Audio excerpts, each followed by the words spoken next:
this is what Paul McGinley's proposal for unity is. So bear with me here, because I know you're going to get your teeth stuck into this, Brandel. So let's just say for a moment, the PGA Tour and LIV continue down the different paths that they're on at the moment. That's fine. It's quite clear. There's lines in the sand, and that's what both want to do at this moment in time. But let's move in a couple of commonalities to see where there's common ground. So LIV players would get unrestricted access to the DP World Tour events. Okay, at the moment, they have to pay fines and serve suspensions. Take that away, let them come and play as much as they want in the DP World Tour. That would empower the DP World Tour, and the PGA Tour would benefit indirectly, because remember, they own 40% of the media rights and commercial interests of the media rights commercially on the DP World Tour.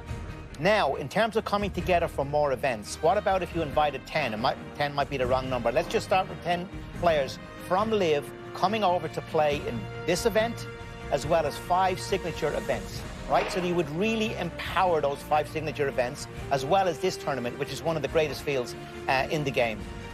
Then, in return, LIV would give access to 2 PGA Tour teams that would play in their grand finale, wherever that may be globally.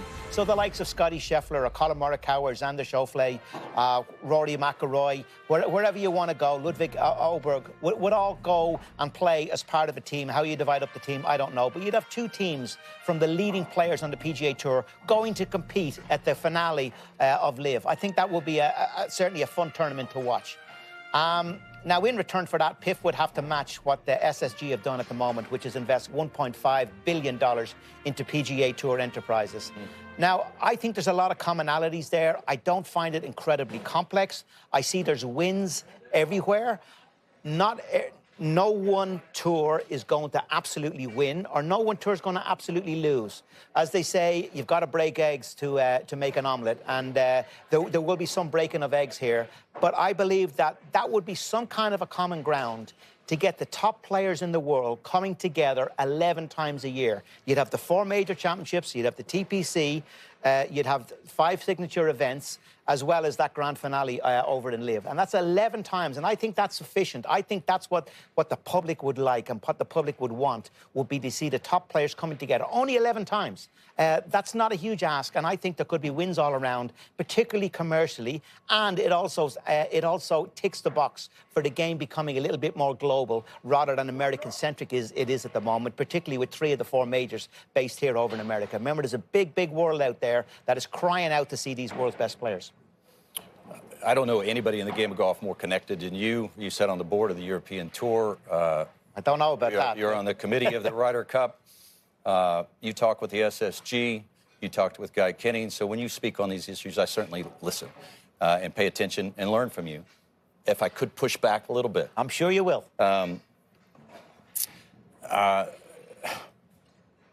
Allowing LIV players to come back and immediately go into signature events, and the players, they should have to earn their way back there.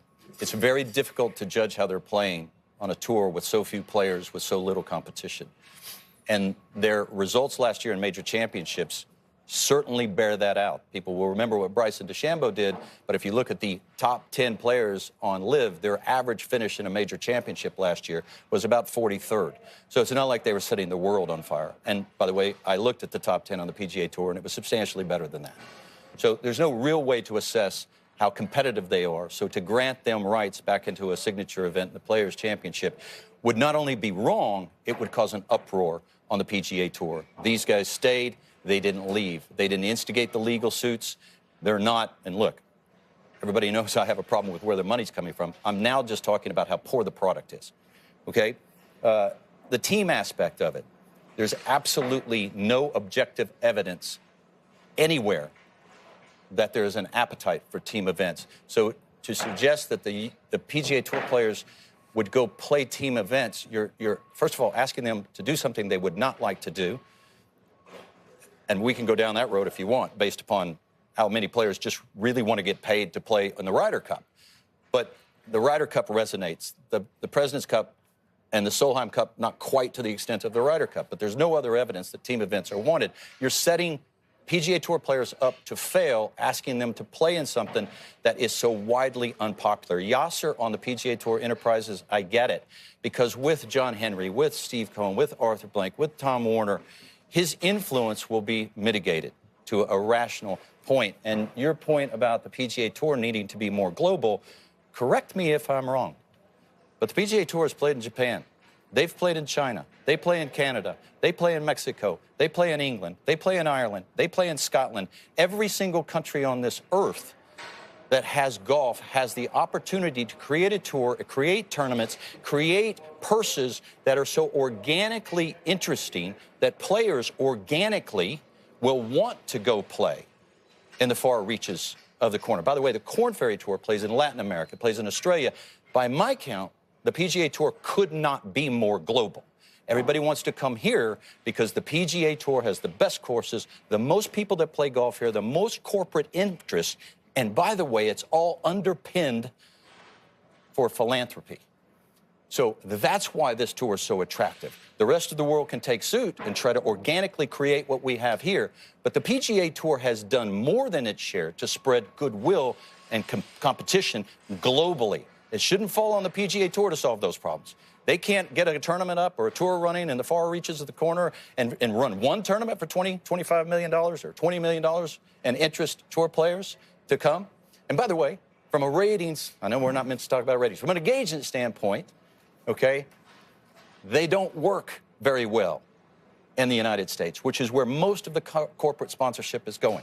So again, I lean in and I appreciate that you're trying to solve these problems, and I'm just throwing out my objectives to them. Can we extend the show before I reply? I think, You go, I mean, Paulie. where do I start here? Go. Let's start with the first point is that, you know, I'm a fan of the PGA Tour, and I want to see the PGA Tour as the umbrella tour in the world. And I don't think there's any reason why we can't have LIV and DP World Tour kind of underneath that umbrella. I'm getting that. I understand the power of the PGA Tour. I understand the power of America. I understand the size of America. I understand the power of it corporately and financially and the importance of it. I get that. But you talk about these events when the PGA Tour go and play in Mexico and they go and play in Japan and, you know, they go, you know, to these places you talk about. But who really plays? You know, you can put a tournament on. PGA Tour can put a tournament on and me and you play, but nobody's going to come and watch. Xander played Japan. Tiger won Zozo. Tiger won Japan. Yeah. I mean, they're outliers. It's not like they're going year after year. You're not getting the best players to go.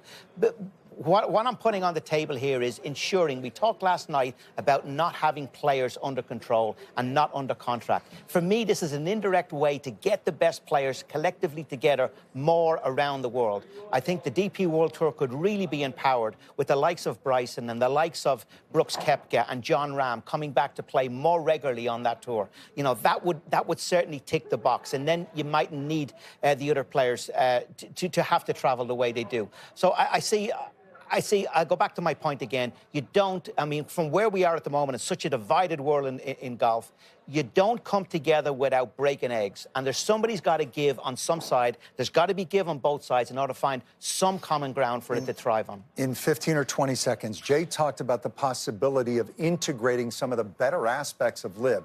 You don't like it. 100,000 fans or so in Adelaide, Australia. What are the better aspects? Would beg the difference. I'm asking the question, would it be team golf? Would it be, I don't think so. Or would it be 54 holes? No. So what would those aspects... Average start? He said they would look to integrate some of the better aspects. Any ideas what they would be? I don't know what the better aspects of LIV are. Well, I think, you know, LIV, for all its faults, and I agree there's a lot of them, I think if you were to put two PGA Tours, the fox in the henhouse, if you want to call it, two PGA Tour teams into the grand finale of LIV, I think that would be a really appealing product for the world of golf to watch, including America. And have that event somewhere globally and maybe move it around different countries. I mean, Australia, what a place to have an event like that in Australia. And I will be... You're asking Frank Sinatra to go play with a cover band. Ooh. Oh, well, I mean... that's what the LIV product is.